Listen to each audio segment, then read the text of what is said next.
13 নং ওয়ার্ড স্বেচ্ছাসেবক দলের সদস্য সচিব মুয়াজ্জিম হোসেন রানা ভাই, সবাইকে ও আমার সামনে কর্মী ভাইরা সবাইকে আসসালামু আলাইকুম।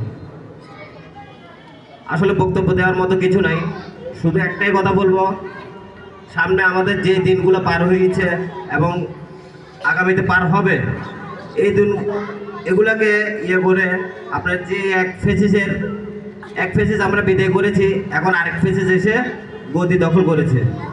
তো এই ফেসিসকে দৌড়াবার জন্য, এই বট বাহিনীকে দৌড়াবার জন্য যা যা করণীয় আমরা চেষ্টা করব, এই স্বেচ্ছাসেবক জনতা যেন কোনো ত্রুটি না রাখে, এই বট বাহিনীকে দৌড়াবার শক্তি তারা একতভাবে তুলে ধরতে পারে এবং দেশনায়ক তারেক রহমান যেন দেশে ফিরে সুশীল একটা বিএনপির নেতা কর্মীদের কাছে যে আশাটা করছে, আশা করব সবাই তারেক রহমানের কথাকে 31 দফা যে বাস্তবায়নের জন্য আজকে উনি নির্ভীরে দেশের মাটিতে পাড়া দিতে পারছেন না, ওই 31 দফার প্রত্যেকটা মানুষের মাঝে, অসহায় মানুষ এবং সাধারণ জনগণের মাঝে আপনারা বিলিয়ে দিবেন।